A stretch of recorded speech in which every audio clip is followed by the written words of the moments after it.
Hi guys, ito pa nga pala yung mag-walking kami ni Bebe Juby. 6 PM yan. Ayan, naglakad na ako papunta sa court. At ayan, naglakad-lakad na nga, video-video pa more habang patawid. At excited na ako mag-walking dyan. 6 yan ng hapon pero maliwanag pa. Tapos ayan, may nakita akong simbahan. Malapit to kina Ate Grace. Ate Grace, shout out. Tapos ayan nga, nasa court na ako. Hinahanap ko na si Bebe Juby. Syempre habang hinahanap ko si Juby, hindi ko pa siya makita. Tamang video muna ang lola.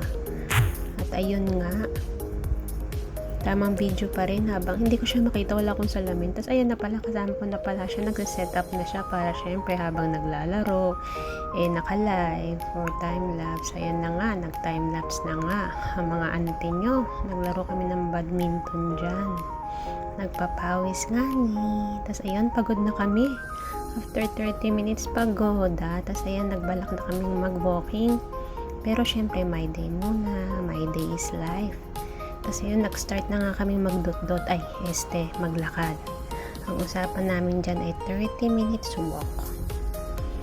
Pero, naging 1 hour walk kasi hindi nga kami pinagpawisan pa.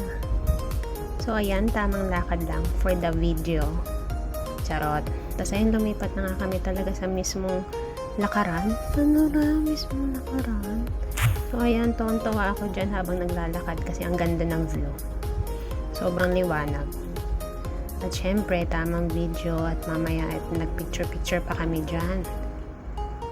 So, ayan, naka 1 hour na kami yata dyan kasi sobrang pagod na ng festlock ko. At syempre, titignan namin kung yung gamit namin nandun pa ba sa pinag-iwanan namin. Only in Hong Kong, na pag may iniwan kang gamit, tignan natin kung mababalikan pa.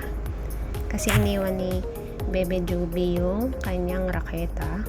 At ako naman yung tubig ko yata iniwan ko, tsaka yung coke yata. Sana nakalimutan ko na kasi last week pa yan.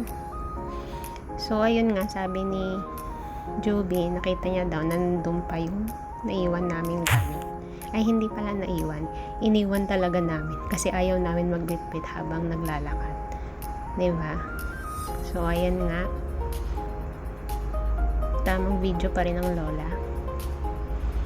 At ayun, ang sakit na ng pako dyan, pero hindi naman gano'n masakit. At ayun nga, nakita pa namin yung gamit namin. So ayun, tamang pahinga na nga kami dyan. 8 o'clock pas na yata yan. Uwi na kami at sa bahay na kami magdi-dinner. So ayun nga, nag-tiktok ang lola.